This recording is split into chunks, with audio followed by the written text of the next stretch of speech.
Ukrainian drone raids on Russian oil facilities will eventually force Russian dictator Vladimir Putin to wind down the war. The industry is already on the brink of disaster. The famous Russian blogger Dmitry Chernyshev writes about this.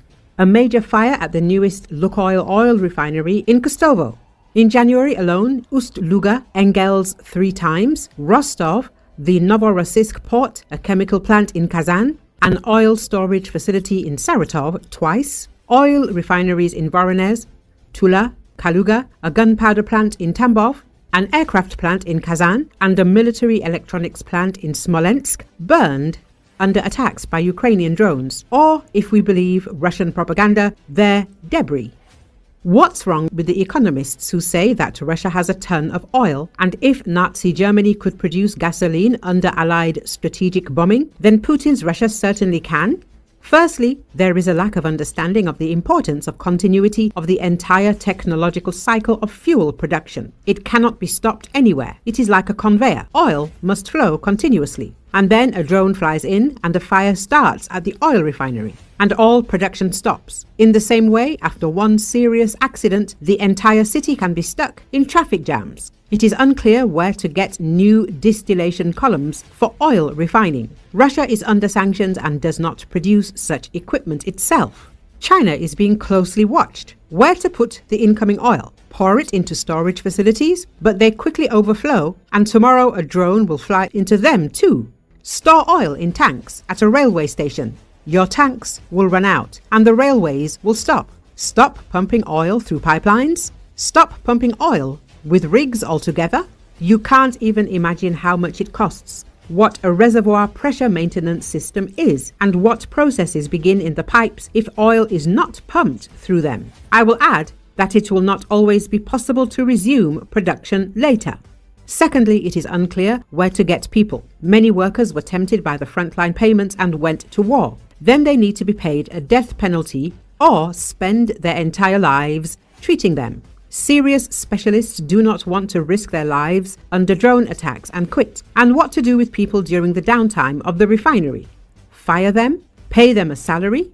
Thirdly, this is just the beginning. It is incredibly difficult to build an industry that mass produces drones. But then it starts working and is constantly gaining momentum. At this point, Russia's very territory becomes not a plus, but a minus. It is impossible to cover it with air defense systems, which are not enough even for the front. Air defense missiles cost an insane amount of money, and no system can physically stop an attack by hundreds of drones. And fourthly, the operating oil refineries in the European part of Russia may soon simply run out, and then thousands and thousands of Ukrainian drones will look for other targets. Power plants, airfields, factories, airports. Russia will experience mass deindustrialization, and there will be no more talk from economists about how Russia will allegedly be able to wage war forever. Equipment is running out. Money is running out. People are running out. Putin will be on his knees begging for peace.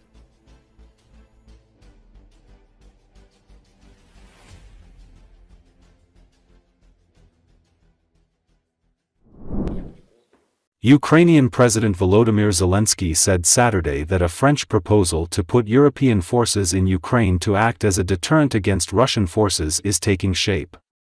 Speaking in an exclusive interview with the Associated Press, Zelensky expressed skepticism, saying many questions remained about the command and control structure and the number of troops and their positions.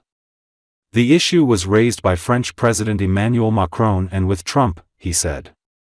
I said in the presence of the two leaders that we are interested in this as a part of the security guarantee, but not as the only guarantee of safety, he said. That's not enough. He added, if we talk about a contingent and that it is part of the defense, then we must know how many of them there are, where they are located, who is in charge and what they will do in case of danger. Asked if he put those questions directly to Macron, he smiled and said, we are still in the process of this dialogue. Zelensky also stated that after talking to Trump, Ukraine should move on to some kind of format of conversation with Russians. He also said Ukraine would like to negotiate alongside the United States of America, Russia, and the European Union as it would be fair and effective. In his interview with the Associated Press, Zelensky urged U.S. Secretary of State Marco Rubio to visit the country following his statement that the war has set Ukraine back by 100 years. Zelensky urged Rubio to visit Ukraine. Rubio needs to come to Ukraine, first of all, to see what Russia has done, the Ukrainian president said. But also to see what the Ukrainian people did, what they were able to do for the security of Ukraine and the world, as I said, and just talk to these people. Як ніколи впродовж цих 3 років війни ми відстояли нашими людьми. Хто міг все це уявити? Це дуже важливо. Реальна присутність, а не на папері. І я би так і робив. Я б робив би те, про що ми з ним говорили. Я вважаю, що передусім наша зустріч з ним, і це важливо, і цього хоче, до речі, і вся Європа. Всі хочуть, щоб у нас було спільне бачення швидкого закінчення війни. І я би хотів, щоб ми і Європу могли почути. Для нас це дуже важливо, їх голос. Вони нам і допомагають, і ми майбутні члени Європейського Союзу, і війна на європейському континенті. Тому це також важливо. І я вважаю, що після нашої розмови з Трампом ми повинні перейти к якомусь формату розмов з русскими. І я би хотів, щоб за столом перемовин були передусім Сполучені Штати Америки, Україна і русські, тому що вони воюють проти нас. Так, і якщо чесно, європейський голос, голос Європейського Союзу повинен також бути. Я вважаю, що це було би справедливо, дієво. Як вийде, я не знаю.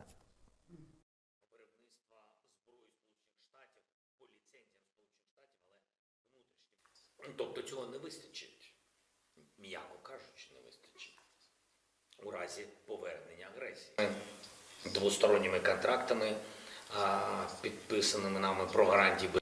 Тому НАТО, я вважаю, найдешевші. Що в НАТО з точки зору політики, це прояв сили Сполучених Штатів. Я так вважаю. Не Росії, сигнал, що не Росії вирішувати, хто повинен бути в НАТО, а хто не повинен. А вирішувати Сполученим Штатам Америки. Я вважаю, що це велика перемога для Трампа, для президента Сполучених Штатів, я б так сказав. І для союзників також, але передусім для нього. Тому мені здається, що це переможна стратегія із найдешевих. І коли почалось вторгнення, чому я кажу найдешевше? Наприклад, аспект армії, я про це говорив у нас. Ми дуже загально почали говорити в Парижі з президентом Трампом і з президентом Макроном. Тему підняв президент Макрон. Для мене це не було новиною, тому що він до цього піднімав цю тематику. Давайте говорити про контингент на території України. Я в присутності 2 лідерів сказав, що нас цікавлять це як частина гарантії безпеки, а не як єдина гарантія безпеки. Цього недостатньо. Для нас потрібно розуміння кількості і якості цього континенту. Яка кількість цих кадрових військових? Для нас це дуже важливо. Реальна присутність, а не на папері. Що вони є, вони якось числяться, але вони десь ефемерно знаходяться. І ми можемо у разі якихось ризиків їх використовувати. Ні.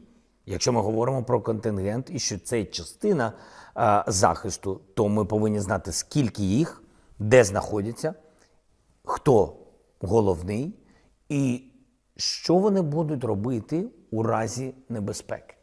Жодний з країн НАТО сьогодні не в війні. Тобто це прагматично дешевше.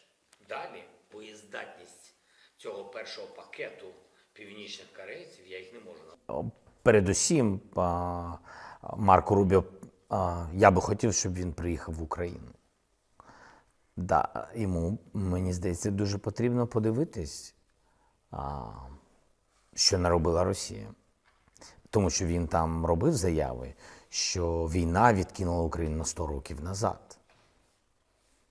Я думаю, що ця заява викликає питання, я скажу вам відверто. Я в присутності двох лідерів сказав, що нас цікавить це як частина гарантій штурму. Напевно, вони можуть їх пустити, відновити тощо. Це І тому пану Рубіо треба приїхати в Україну. Передусім побачити, що накоїла Росія, як я сказав. Але і побачити, що український народ, що він зробив, що він зміг зробити для безпеки України і світу, як я сказав. Поговорити з цими людьми і, якщо чесно, поговорити з нами. одна була знищена, і, як я вам сказав, я в присутності двох лідерів сказав, що нас цікавить це